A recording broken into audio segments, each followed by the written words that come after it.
morning, or depending when you're watching this, good afternoon, good evening, or good night. My name's Ross, and I was always told how to voice the radio, and today I am absolutely delighted, because for a long time there has been something in the Pokemon trading card game that has really been annoying me, and Pokemon are finally giving me a reason to shut up and just carry on. You see, the thing that's been annoying me for a very long time is the naming conventions on Pokemon cards. So if we look at Galarian Zigzagoon, that makes perfect sense to me, because of course it's the Galarian version of Zigzagoon.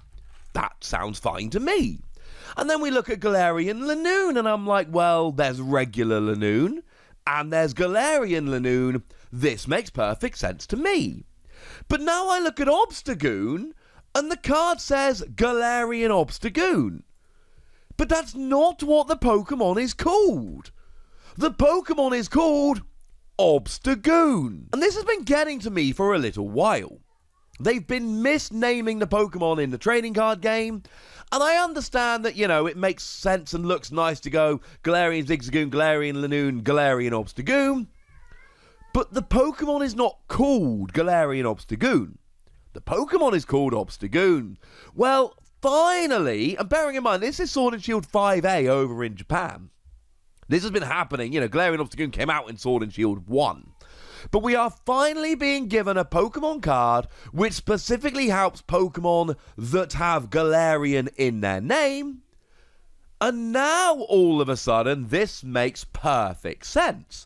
Because now, it would be weird to have a Pokemon tool which helped Galarian Zigzagoon and Galarian Lanoon but didn't help Obstagoon. That would be dumb. We wouldn't like it. So now, ladies and gentlemen, it looks like they've actually given us, and it took a long time to get here, but they've finally given us a reason to have these Galarian Pokemon, and I am delighted. Now, the tool in question is apparently called Galarian Chestplate. Our translation comes from the lovely Antoine Boulet, which honestly by now is a sentence you should be pretty gosh darn used to hearing. Antoine is awesome and provides many of our translations. And it says that the Pokemon with Galar in its name that this card is attached to takes 30 less damage from your opponent's attacks. Oh.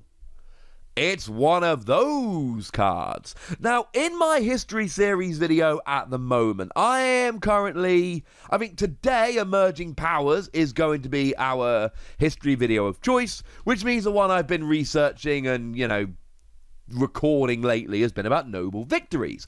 And one of the very best cards in Noble Victories was Eviolite. Brilliant card, saw a huge amount of play. It was a Pokemon tool that you attached to one of your Pokemon and it reduced damage done to you by 20. And it was a huge card, a great card that saw a huge amount of play. So now you're telling me we've got a Pokemon tool that you attach to a Pokemon and it reduces damage done to it by 30. And the first reaction here has got to be, well, hang on a second, that's 50% better than a card which you've already told us, Wassy, was actually a really good card.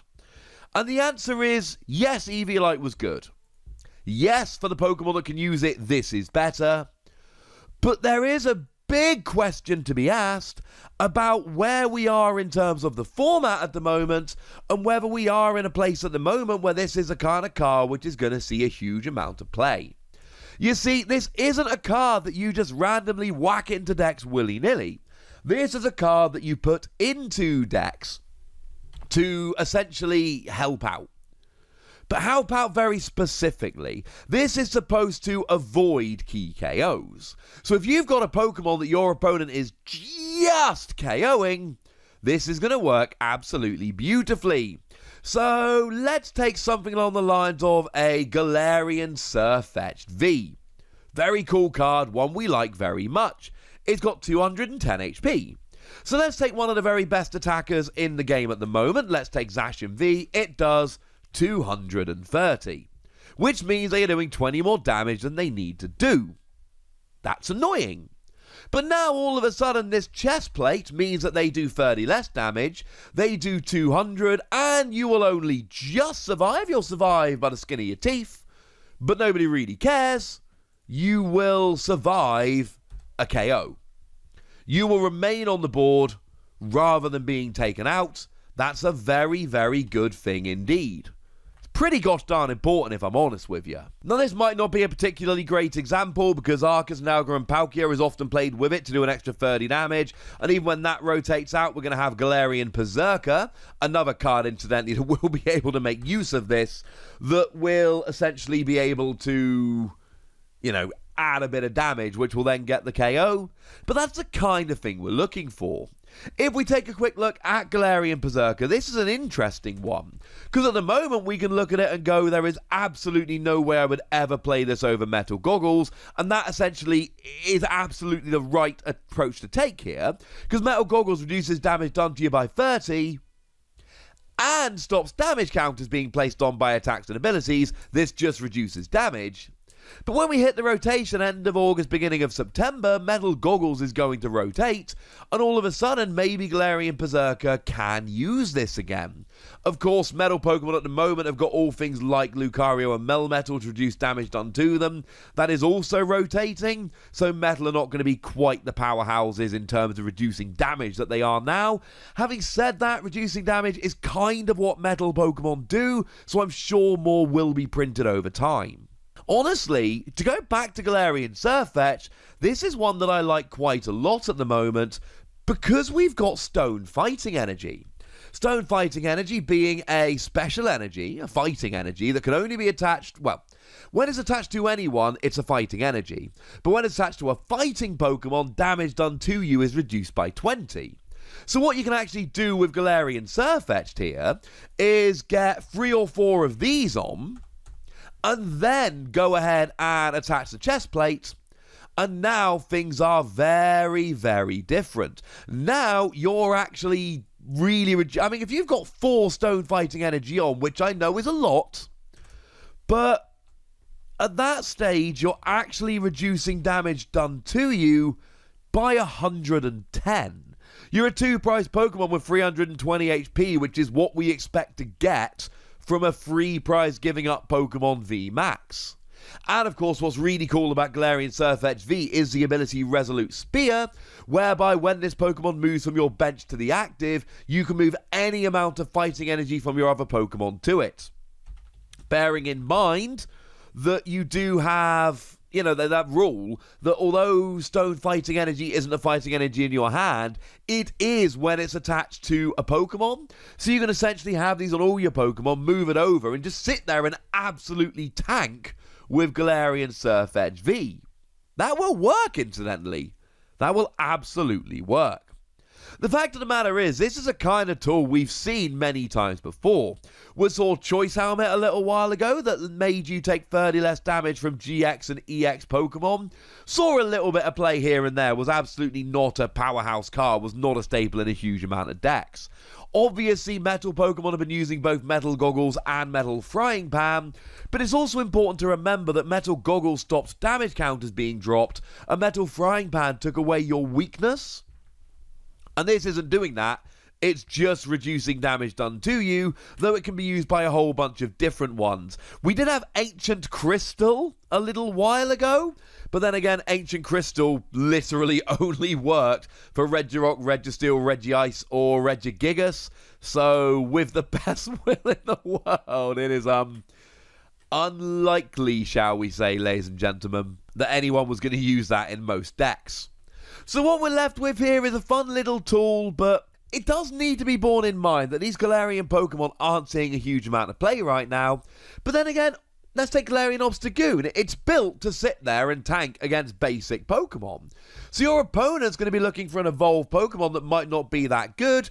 Having damage reduced to you by 30 from every attack could be the difference between surviving and not surviving an attack.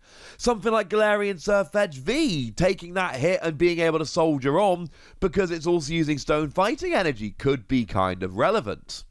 Let's not forget, the other one I quite like here is Galarian Stunfisk V. Again, remember it's losing all of those tricks that it would usually have, so it is losing things like Metal Goggles, but Galarian Stunfisk V gets an extra 20 HP for every metal energy attached to it. So it is very much in your best interest here to basically pile metal energy on, get a huge amount of HP, and then try and stay alive. And if you're trying to stay alive, then clearly this is going to be a nice tool to use with it. And it doesn't need to be now. We might not have the best partner now.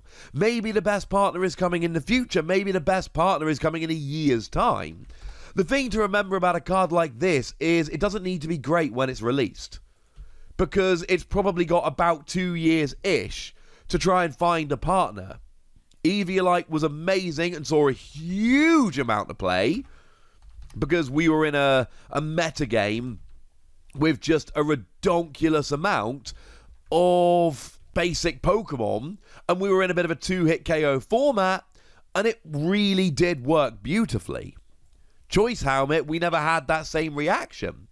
This card, right now looking at it, I am struggling to find really good uses for it. But there's going to be many more cards released between now and this card rotating out, and they could make all the difference. I'm giving it 4 Wassies, but do bear in mind a lot of this is based on potential. I do think there's a lot of potential here, but I don't know if we've got the perfect partner yet. I, for one, am just delighted that there's finally a reason why they've got the wrong names, and that makes me happy. But now, ladies and gentlemen, it's over to you guys. I want to know what you think about it, so let me know in the comment section. Go nuts, be nice. And then make sure you like this video, subscribe to this channel, follow me on Twitter at The Wassie, and Twitch for some live action at twitch.tv/PTCG Radio. If you want to support the channel, get some bonus podcasts and all that good stuff, head on over to patreon.com/PTCG Radio, where you can do exactly that. But by far the most important thing is always, look after yourselves till next time, would ya? Thank you very much for watching. My name's Ross, and you've been watching PTCG Radio.